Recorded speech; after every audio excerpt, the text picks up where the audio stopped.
ChatGPT Plus is free for college students through May. Here's the thing. You've got a lot to do between now and then. Studying for finals, writing papers, trying to keep your life on track, and ChatGPT can help with all of it. It can quiz you for your econ exam, make a study guide from your French notes, plan out your meals and study breaks. It can get really specific on how you like to learn. It can even help you come up with ways to stop procrastinating. So from now until summer break, take advantage of all the ways ChatGPT can make your life easier. Restrictions apply. This is The Roger Stone Show on 77 WABC. Presented by Legacy Precious Metals. A man who's gone through hell, but he's kept going, and he's smart, and he's strong, and people love him. Not everybody, but people love him and respect him. Roger Stone. Now, here's Roger Stone.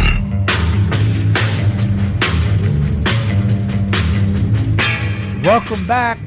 This is the Roger Stone Show on 77 WABC.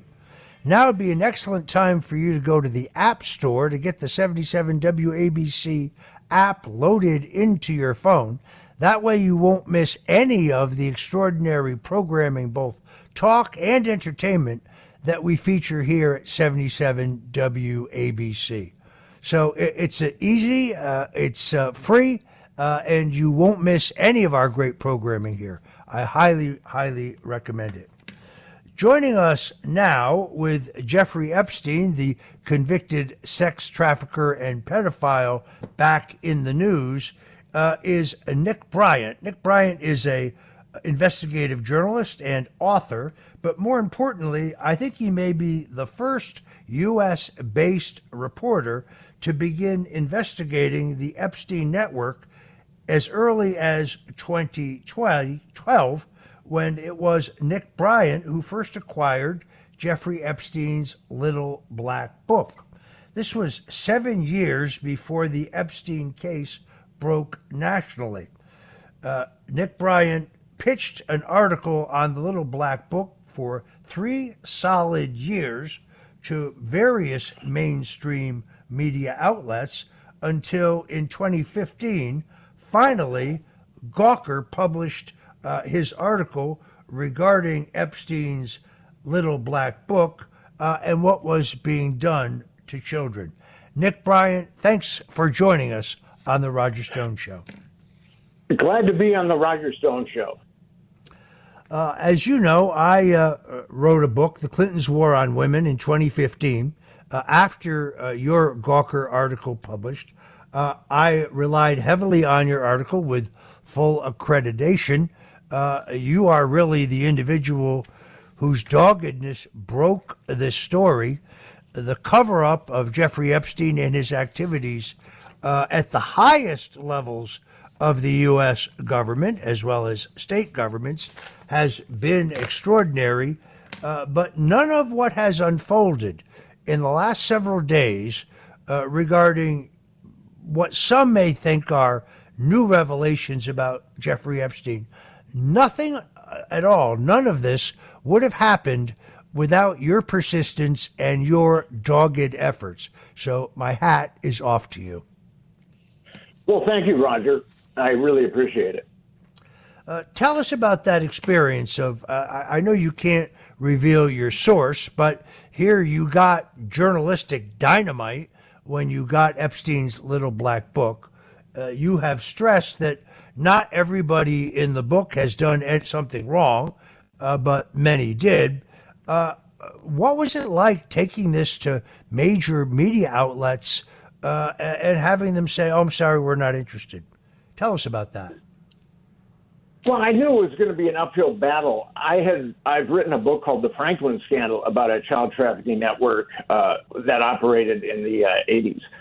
And no one wanted to touch that article because it was much like Epstein's network. It trafficked children from coast to coast, and it was covered up by state and federal law enforcement.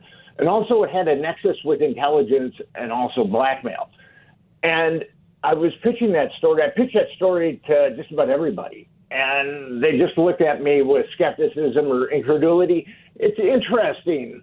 I would look into these editors' eyes as I would pitch that story to them, and I could see, like, wow, this is a big story. But then I could see like this blankness set in. And what was going on with them was cognitive dissonance.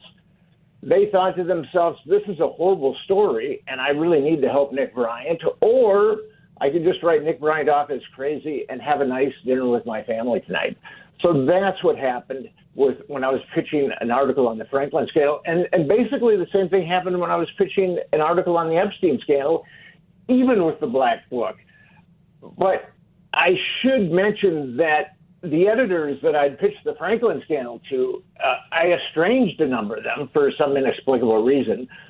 And they wouldn't even return my emails at a certain point. But I did get to a lot of editors with the Black Book, and not one of them wanted to touch it, except for Gonker, which is kind of ironic because Gonker is considered to be the bad boys on the block, and these other publications that I pitched were ostensibly draped in integrity and truth and justice. But it was ultimately Gonker that published the Black Book. What was the public reaction to your Gonker article at the time? Well, Gonker had a lot of hits on the article, and I also had passenger manifests at that point, and there were a lot of passenger manifests, and I wrote an article about those too. So there were a number of comments on Gonker's website. It's interesting though. Every media and magazine has talked about the Black Book ad nauseum, and there's only been one publication that's really accredited me with the Black Book, and that was Vanity Fair. So I find that really perplexing that here I put the Black Book up, and thousands of articles have been written about the Black Book, and only one publication has attributed the Black Book to me. I find that kind of mind-boggling. Yeah, Vicky Ward, who is a very tough investigative reporter, who contacted me after, I think, reading my book, The Clintons' War on Women, which has a long chapter on Epstein, leaning on many accredited sources, evidently wrote an extensive piece for Vanity Fair on Epstein.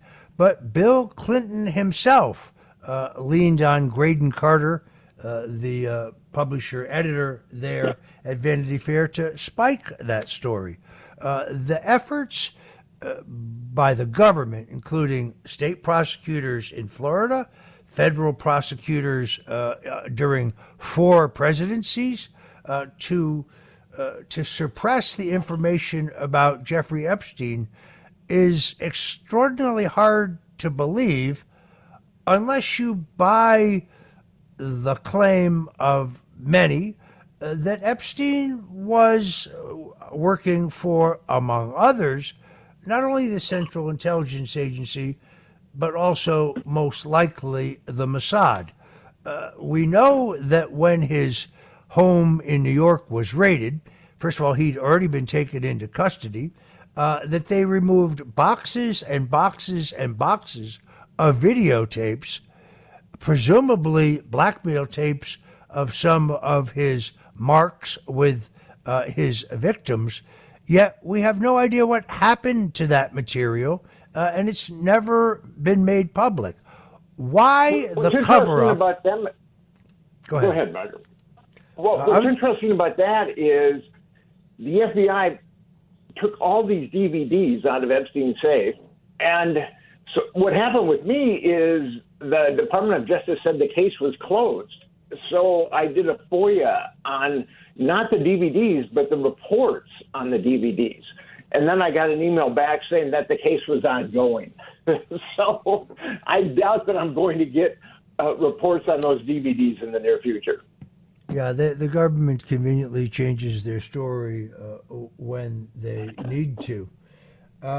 You and I were both accosted by a guy named Stephen Hoffenberg.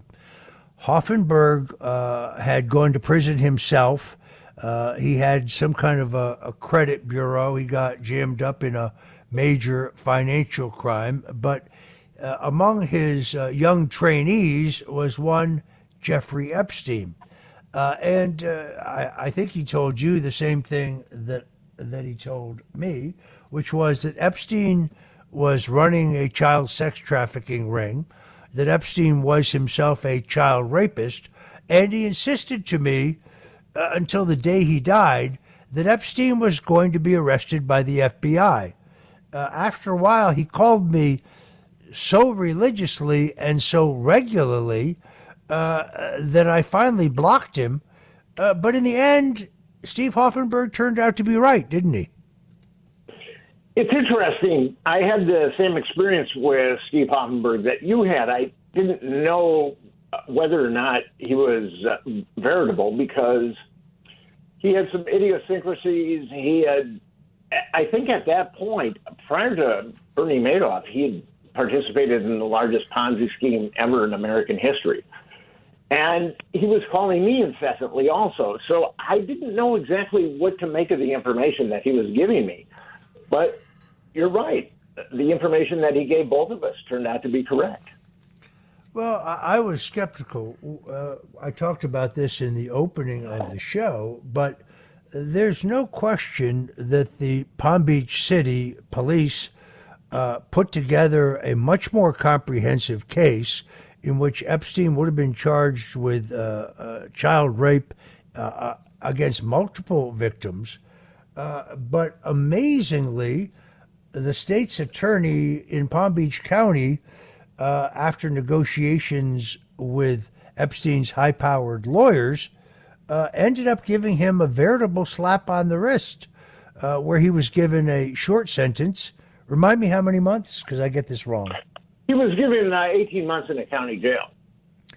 But in Florida, those convicted of sex crimes go to the state penitentiary. Why would Jeffrey Epstein be treated differently? By the way, the Palm Beach County Jail is air-conditioned and quite nice. It's a correctional facility.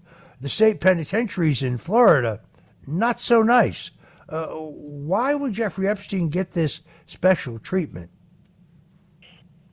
That case is very interesting because the Palm Beach Police Department were on it for a year, and they went about it very diligently because, after all, there was this very wealthy man who was an ostensibly philanthropic, and they thought that they knew that they needed a very high bar if they were going to indict Jeffrey Epstein.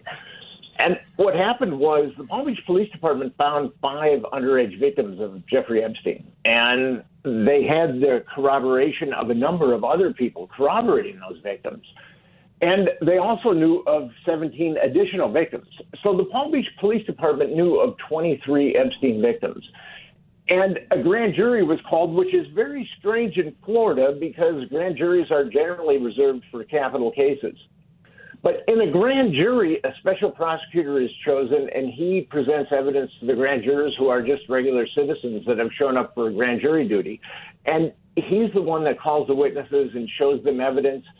And he basically sways the grand jurors any way he wants to. There was a New York Supreme Court judge that said special prosecutors and grand juries have so much power over grand jurors that they could get them to indict a ham sandwich. So with Epstein, that prosecutor, Kirshner, was aware of 23 victims because the Palm Beach Police Department was aware of 23 victims. And he only called one victim, and he skewered her. So that grand jury returned with no child abuse indictments against Jeffrey Epstein. That was obviously very, very corrupt. And Michael Ryder, who was the police chief of the Palm Beach Police Department, who was really, he's a hero in this. I mean, he was really harassed really heavily. But he went to the feds and he said, we need justice for these girls. And at this point, the feds had a list of over 30 Epstein victims. And according to Alexander Acosta, when he was transitioning to labor secretary for the Trump administration, he was asked why he let Epstein off so lightly. And Acosta responded, I was told that Epstein was intelligence and it was above my pay grade and to leave it alone. Yeah, that is very damning. In an interview when I wrote my book, Ryder told me that the state's attorney, whose name I believe was Kirshner, originally planned to charge Epstein only with solicitation. And ultimately, only because Ryder objected, he changed it to solicitation of a minor, which is still not sex trafficking. It's a serious charge, but a charge which nonetheless he got a slap on the wrist for. It was Ryder, as you correctly point out, who went to Alexander Acosta, who then tried to seal the case, basically rubber stamping the state's conclusions, and then sealed the case. If it really wasn't for the work of a great reporter, Julie Brown of the Miami Herald, who stayed on this story after everyone else had lost interest, that Jeffrey Epstein would not have ultimately been arrested and then potentially committed suicide, which leads me to obviously the most interesting question. Nick Bryant, do you think Jeffrey Epstein killed himself? I don't like to speculate on that. I mean, there are certainly a number of anomalies that night that occurred in that prison. And if someone's looking at it objectively, they would think to themselves, look at these various anomalies and why did they happen? And why did all these things just align on the night that Jeffrey Epstein killed himself? But I try to stay away from that type of speculation because I think the most important thing in the Jeffrey Epstein case is justice. We need justice. The government is not going to give us justice. The media, the mainstream media, they dig up dirt on salacious dirt on Jeffrey Epstein, and they think that that's their mission is to just dig up dirt. No major media has called for any type of justice in this case.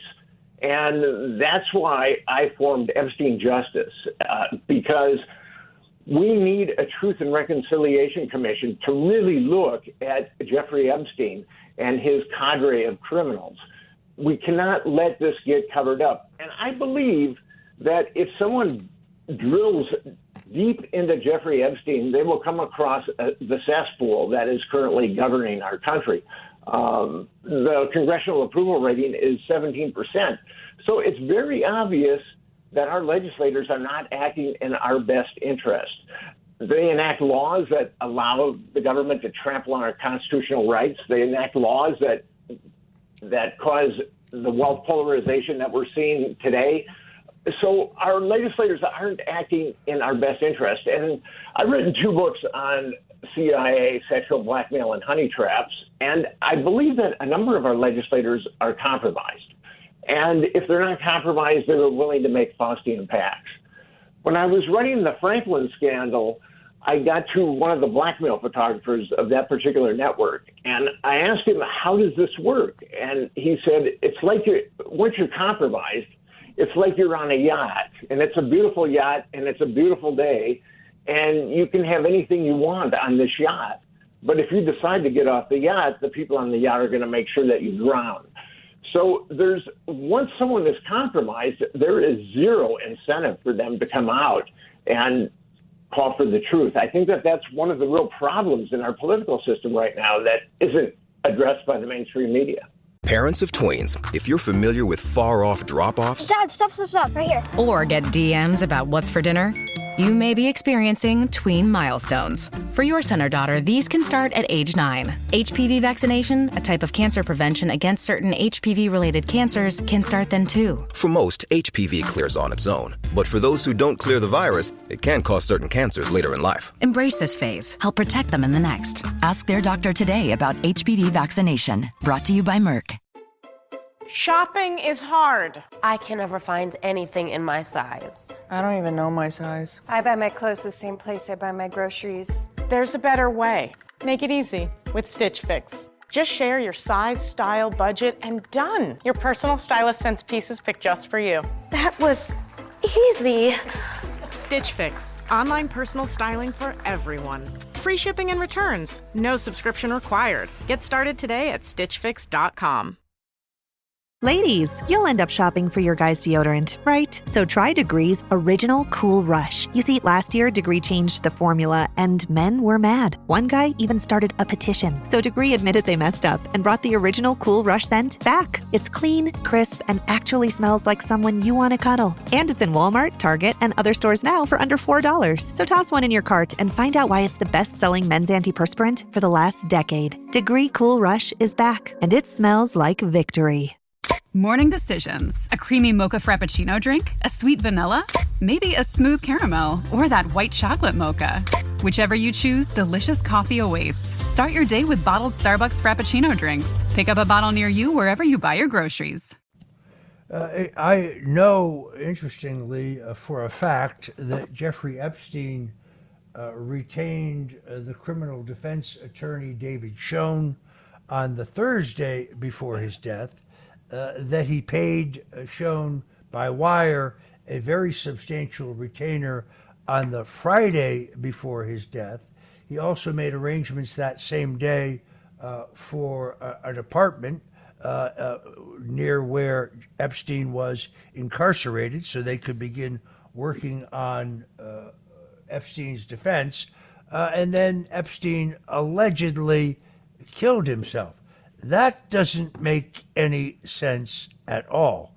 And therefore, I join those who doubt that Jeffrey Epstein killed himself. It's interesting that Congressman Tim Burchett, in a very interesting interview recently, said that he believed that many of his colleagues in the Congress were victims of honeypot operations.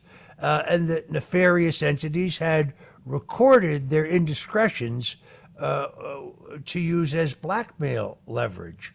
It was very interesting that Burchett, in an interview with Betty Johnson, said that, well, you know, you get elected and you're out in public, maybe out of town, and somebody very attractive, could be a man, could be a woman, starts to chat you up. You have a few cocktails, and before you know it, you're naked in some hotel room. And then later, much later, on the House floor, just before a big vote, somebody comes up to you and says, well, hey, you know, there's some tape on you. Were you in such and such a hotel, or who was it you were with, or do you really want people to know that all that happened? Burchett says he believes this happens all the time, but it would speak to what you just said, Nick, which is Washington, D.C.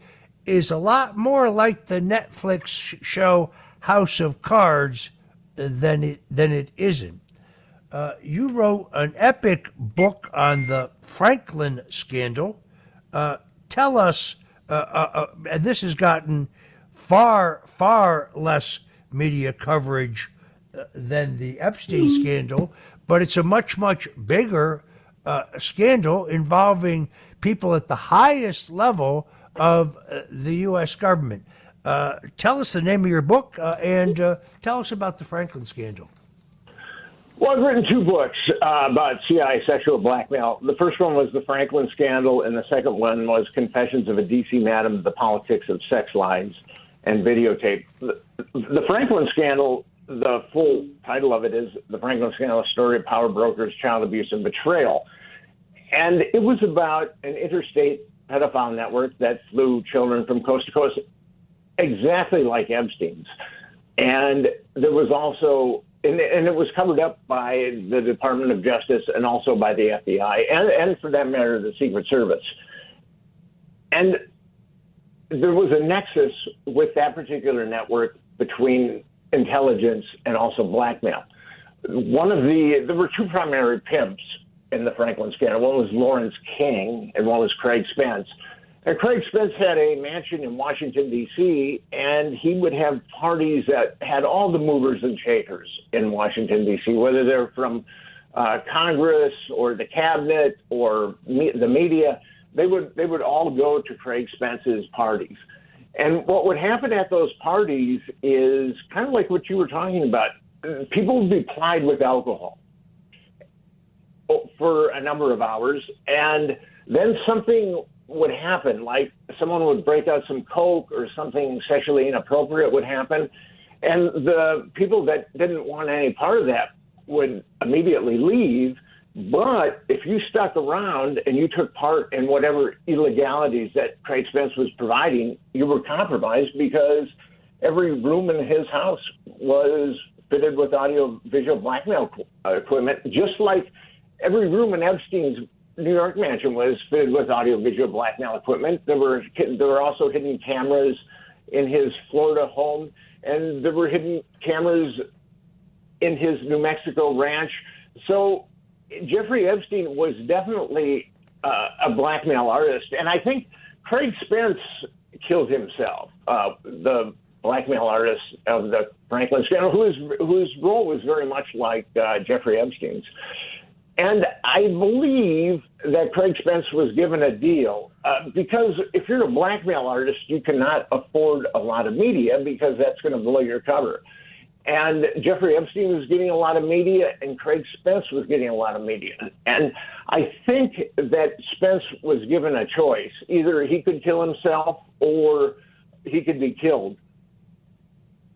Now, Epstein might have been given that same choice, too. I don't know. Yeah, it is. It's interesting. This Craig Spence and the Franklin scandal really takes place during the Reagan and the Bush presidencies. I didn't know, but I knew of Craig Spence. Ironically, I was invited to a number of receptions at his home. I never went. This is really funny. If you go to the internet, there's this crazy story that some witness claims that they saw Roger Stone on Epstein's Island. We know it was him because he was bare-chested, but we could see the Nixon tattoo on his back.